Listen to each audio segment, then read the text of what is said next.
By 1947, the land of Palestine was a powder keg. For decades, under British rule, two national movements, one Jewish, one Arab, had clashed over the same sliver of land. The Holocaust in Europe had created an urgent moral imperative for a Jewish refuge, while the Palestinian Arabs saw their majority rights and homeland slipping away. The United Nations proposed a solution: partition. The Jewish leadership accepted it, seeing the chance for a sovereign state. The Arab world rejected it, seeing it as a colonial theft of their land. The result was not peace, but a violent civil war.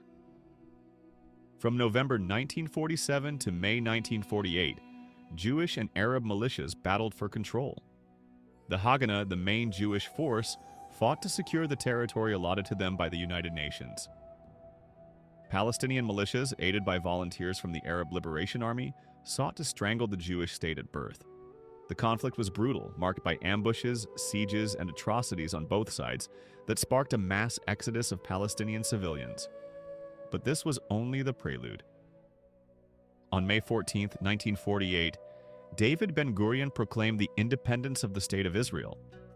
The celebration was euphoric and short-lived. For the next day, May 15th, the armies of 5 Arab nations invaded.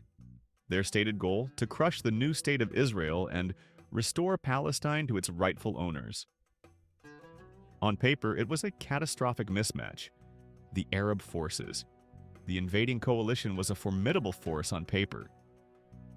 Egypt sent the largest contingent, around 10,000 men, later reinforced to 20,000. They were equipped with British-made tanks, artillery, over a dozen Spitfire and Hawker Hurricane fighter planes, and even a small navy. Transjordan.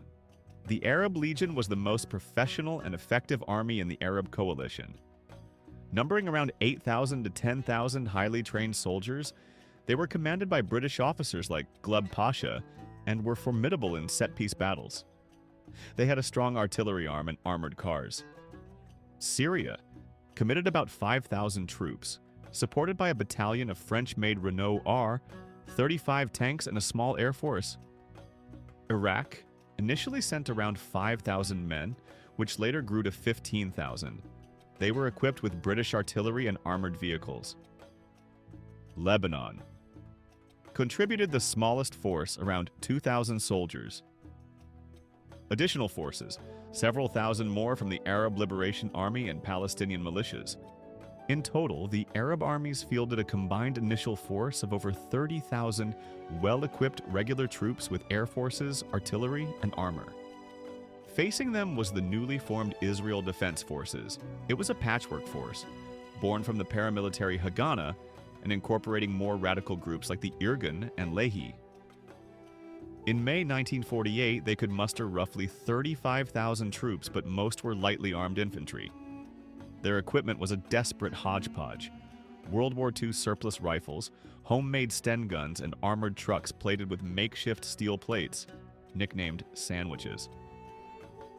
Crucially, at the war's start, they had no artillery, no tanks, and no combat aircraft.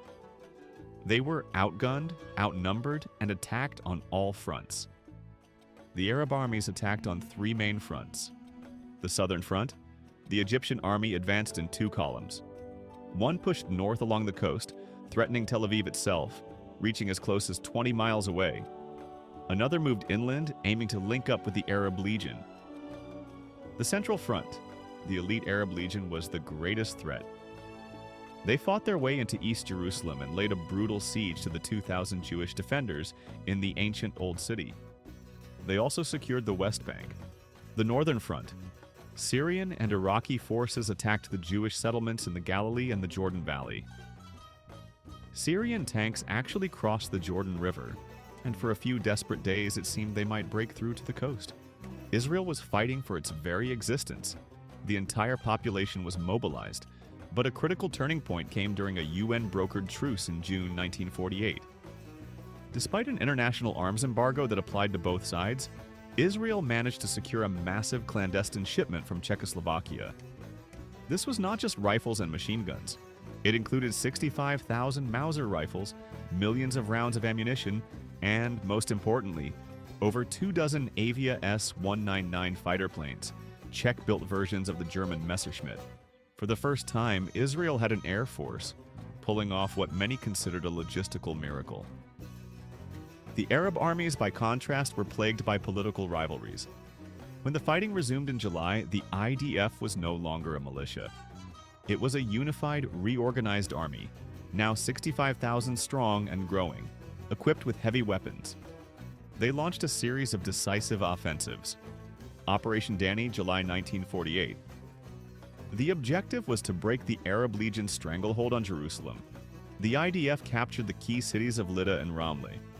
In a controversial and traumatic event, tens of thousands of Palestinian residents were expelled from these cities, dramatically swelling the refugee crisis.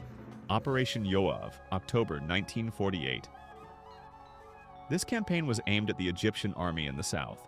The IDF smashed through Egyptian lines, opening the road to the Negev desert and effectively encircling an entire Egyptian brigade.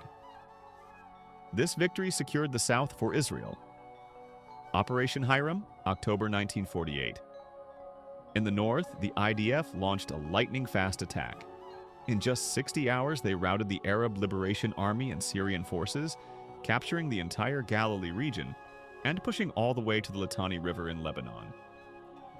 With each victory, Israel consolidated its hold on more territory, and the flood of Palestinian refugees grew from a stream into a torrent. By early 1949, a series of armistice agreements were signed on the island of Rhodes. The war was over. The outcome was stark. Israel had not only survived, but had expanded, controlling over 78% of mandatory Palestine, far more than the UN partition had offered. The human cost was immense.